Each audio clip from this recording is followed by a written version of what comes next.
Halo pendengar, selamat datang di channel Hasta Hesti.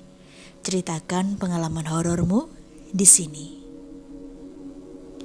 Bagi teman-teman yang suka dengan channel ini, silakan untuk di-subscribe, like, dan juga komen di video-videonya, serta share ke teman-teman kalian supaya mereka juga bisa dengerin cerita-cerita yang ada di channel ini.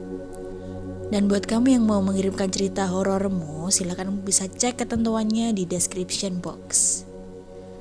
Oke, hari ini akan ada cerita dari salah satu teman kita yang mana dia share pengalamannya dia semasa kuliah tinggal di kos yang angker. Seperti apa ceritanya? Selamat mendengarkan.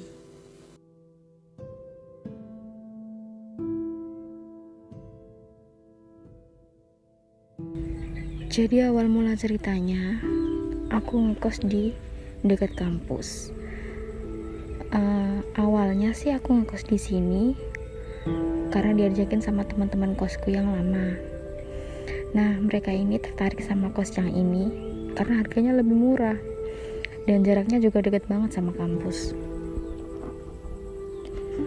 Pertama kesana, waktu lihat-lihat kosnya, sempat mikir, kok tempatnya sepi ya, nggak terlalu banyak penghuni, maksudnya kayak nggak ada yang kos di sana gitu. Biasanya kan minimal adalah ya 1 atau 2 orang, ini kok sepi banget. Kata ibunya, iya, orang yang ngekos di sini dulu udah pada keluar soalnya udah lulus, katanya kayak gitu. Kita sih nggak ada pikiran yang kayak gimana-gimana ya, namanya juga tempat baru, pasti ya ada aja gangguan. Awal sih berjalan sekitar 2-3 bulan setelah ngekos di sana.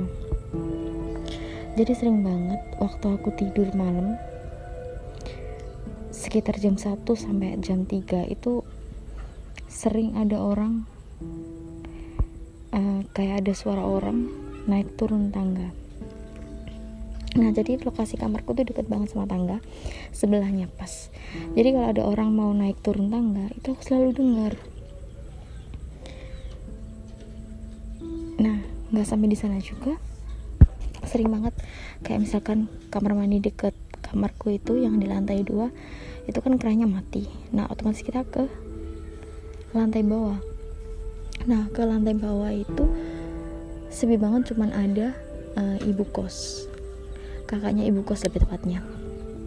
Nah, waktu aku mandi itu kayak aku dengar suara rame banget, sumpah itu kenceng banget, kayak mereka lagi ketawa-ketawa. Terus kayak aku bilang, ya ampun, ketawanya gak usah kenceng-kenceng, kenapa? Aku sampai bilang kayak gitu juga. Terus akhirnya setelah aku keluar dari kamar mandi, aku lihat semua teman-teman aku tuh lagi ngumpul di ruang TV. Mereka lagi nugas dan mereka lagi serius-serius banget. Terus aku bilang kayak gini, kalian tuh ngetawain apa sih, kok sampai teriak-teriak kayak gitu? Terus mereka udah kayak melongo, hah, mana ada ketawa? Sampai mereka tuh bingung gitu, dikiranya aku gila. Terus ya udah ya, aku pikir kayak mungkin suaranya tetangga. Ya udah, karena teman-teman aku tuh sebenarnya udah sadar kalau aku tuh udah nggak begitu nyaman gitu loh. Nah, ada kejadian waktu itu kita tidur bertiga. Bayangin ya, itu teman kamar sebelahku tuh tidur di kamarku. Jadi aku ngekos isinya 2 orang, satu kamar diisi 2 orang. Nah, kebetulan teman kosku itu pengen tidur di kamarku, jadilah kita tidur bertiga. Bayangin aja ya, ini kan bertiga, otomatis kan ya nggak mungkin terjadi apa-apa lah. Ini tuh terjadi sekitar 1 minggu berturut-turut. Setiap jam 1 sampai jam 3 malam itu kayak ada yang nginjek kaki aku sampai aku nggak bisa gerak. Dan aku berusaha kayak ngilangnya itu, aku baca-baca doa juga, sampai aku cuci kaki juga. Itu beneran aku sampai bangun, sampai aku ke kamar mandi juga, tapi tetap berat banget kaki itu.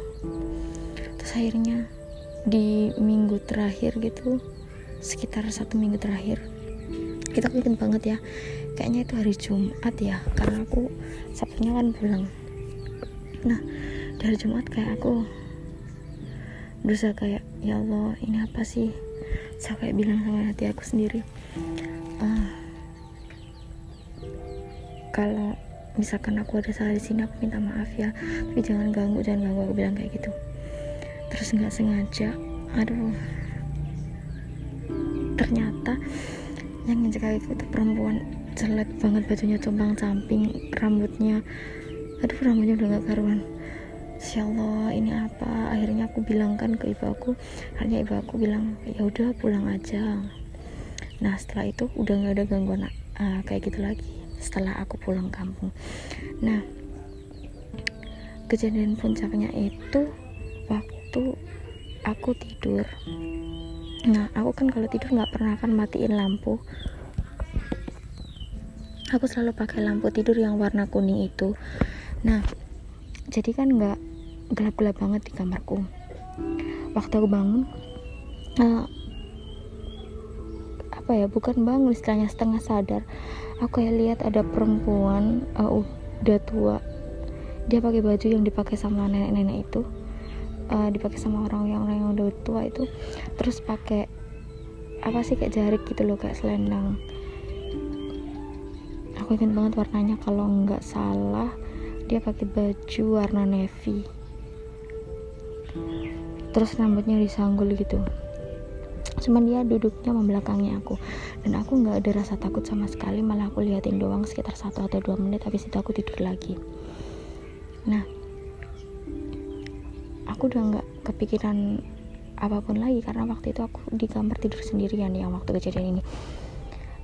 Dan waktu itu gara-gara aku magang juga, jadi banyak teman-teman yang pulang kampung, jadi di rumah itu cuman ada aku sama teman aku. Nah si teman aku ini kamarnya berseberangan lah sama kamar aku. Nah setelah aku lihat si perempuan tadi, aku nggak mikir yang aneh-aneh. Itu jaraknya sekitar 1 minggu, kurang lebih 1 minggu lah ya. Aku ke tokonya bapak depan, ke langganan aku. Di bapak depan kosku ini nanya, mbaknya ngekos gimana? Terus aku bilang, di depan pak, rumah warna cat hijau, aku bilang gitu. Terus bapaknya nanya, loh mbak nggak apa-apa tak ngekos di sana? Ya aku kaget dong, bapaknya bilang kayak gitu. Lah emang kenapa pak? Ya nggak apa-apa sih mbak, kalau nggak apa-apa. Terus bapaknya kayak senyum, nggak apa-apa pak, nggak apa-apa pak, bapak bilang aja ada apa, aku bilang kayak gitu. Bapaknya, setelah aku paksa-paksa, akhirnya bapaknya ngaku, jadi dulu mbak di sana itu ibunya yang punya kos itu meninggal di sana, dan jenazahnya baru ditemukan 3 hari setelah meninggal. Sampai waktu di rumah itu tuh jenazahnya udah membusuk.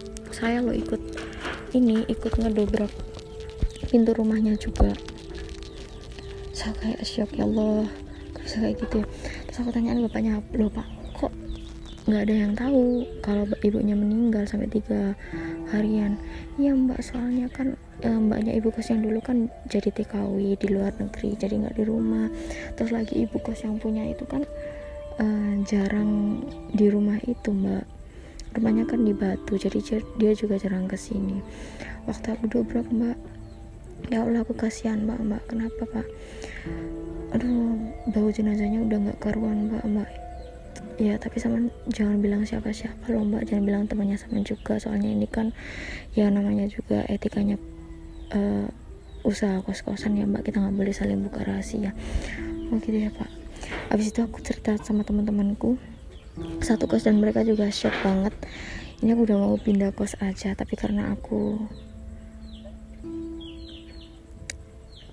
masih ngerjain skripsi, jadi kayaknya udah nggak bisa pindah kos dulu. Terus kayak aku bilang sama orang tuaku juga nyaranin buat pindah kos daripada di sana kan bikin stres, atau takutnya nanti terjadi hal yang tidak